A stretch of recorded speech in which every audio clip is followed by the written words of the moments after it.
तर ती मुलं कुठेतरी मुलांना वाटेल एखादं वाईट कृत्य करत असताना की नाही, मला घरी गेल्यावर माझे आजोबा विचारतात की मी काय काय केलं दिवसभरात. चुकून जर मी सांगितलं की मी आज दुकानात गेलो, मला असं म्हणायचं नाही की तुम्ही असं करत असाल. मी उदाहरणार्थ देते, समजते ना? उदाहरणार्थ फॉर एक्झाम्पल की दुकानात गेलो आणि टपरीवर त्या बाईचं लक्ष नाही, तोपर्यंत मी चॉकलेट बघितलं, काढलं. हे चांगलं कृत्य आहे का वाईट कृत्य आहे? वाईट कृत्य आहे. हा, चांगला आवाज आहे खणखणी. वाईट कृत्य आहे. मग त्यावेळेस ते पोरगं ते कृत्य करत असताना त्याचा सेन्सर जागा होईल मेंदूतला, आणि तो मुलगा म्हणेल किंवा ती मुलगी म्हणेल की अरे हा, मला घरी गेल्यावर विचारतात मी दिवसभर काय केलं, पण हे कृत्य घाणेरडं आहे, हे चुकीचं आहे, आणि जर मी असं काय केलं तर मला मार मिळेल. म्हणून ते पोरगं जागृत राहील.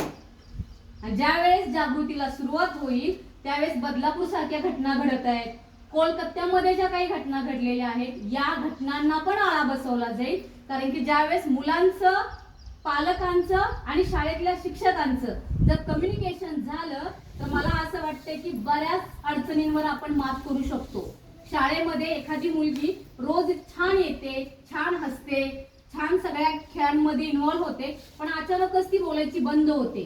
त्यावेळेस हे ऑब्झर्वेशन एखाद्या शिक्षकांनी केलं तर शिक्षकांनी त्या मुलीला विचारण्या अगोदर घरातल्या पालकांना विचारून, बाबा तुमच्या घरात असं काही इन्सिडेंट घडलाय का, ती मुलगी शांत बसतीये, तिथून सुरुवात होते विचारायला.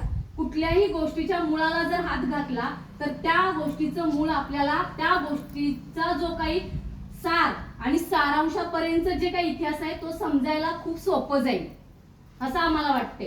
कारण की ज्यावेळेस आम्ही एखादा आता अभ्यास करतो त्यात आम्हाला असं कळतंय की समजा घरात गेल्यावर आई जर चिडून बोलली, हे तुला काय झालंय, काल तर हसत होतीस, आज काय झाले, तब्येत बरी नाही का, जा जाऊन झोप जा, चल दवाखान्यात, असं ज्यावेळेस मुलांवर खेकसून विचारलं जातं त्यावेळेस बऱ्याचदा मुलं आणि मुली, बरोबर आहे ना दादा, त्यावेळेस काय होतं, आपण नाराज होतो की मला कोणच विचारत नाही चांगलं.